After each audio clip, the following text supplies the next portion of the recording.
In today's video, we're going to be installing a new kitchen faucet and garbage disposal. A lot of people have been asking me for some slower paced content, so this will be a little bit easier to learn from. We're going to be swapping out this half horsepower Insinkerator Badger 5. I just so happen to keep the exact same one on my van because it's the most common. It makes for easy swap out if all the drain connections line up in the same way. For today, I'm going to be removing all these drain connections and replacing this P-trap just because I don't really like these ones. It's hard to snake up through that 90-degree bend and they're just not as serviceable. So we're going to cut it out with the M12 fuel bandsaw just to show how small that thing really is. They sent it to me for free so I could review it for you, and so far I'm loving it. Way better than my old non-fuel bandsaw. We're going to dismount the disposal now, and then we can replace the bracket just by removing these 3 screws, and then you can get to the snap ring with a flathead screwdriver, remove all the hardware, clean up the putty, and from there you'll reapply your new putty and install the new one in reverse order. The snap ring is going to be the trickiest part of this whole process. What I like to do is spread it apart with my thumb and pinky while I push down on the other side with my other hand.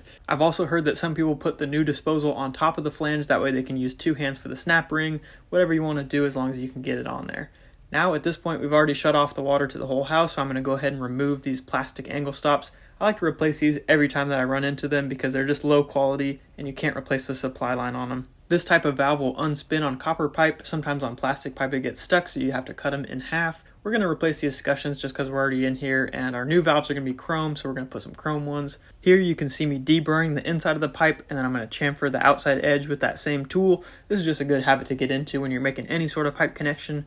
I'm going to clean it with my drill attachment, and then I can install my new escutcheons and my new OD angle stops. These are quarter turn compression valves. I've got a special angle stop wrench to install these, but you can use a standard crescent or channel lock. They work just fine.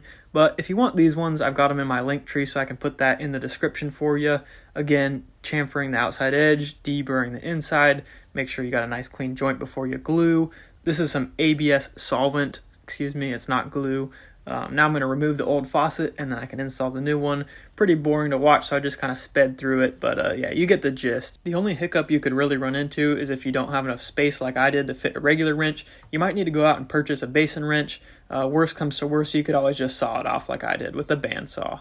No, I'm just kidding. You probably don't want to do that, but in this case, it's going in the scrap pile anyways, so why not just make my job easier?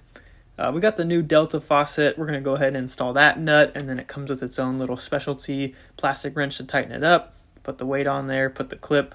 Whatever faucet you have, just read whatever the manufacturer says to do, and if it makes sense, then do that. If you have your own better idea, you might want to go ahead and try it out. Who knows, maybe the manufacturer didn't know best. At this point, I'm going to hook up my supply lines, and the manufacturer definitely says to flush them out before you connect them, but what I do is I go in and I run the tub first. I run every other faucet before I run my brand new faucet, and I know nothing's really going to clog it up unless I got it in there, which of course I was very careful, and I didn't get any debris in the pipe, so we're good. We're going to install our new tubular trap. This thing is going to be a dream when the pipe clogs up because you're not going to have to go and search for the clean out on the outside of the house or look for the one that's on the bottom of the cabinet.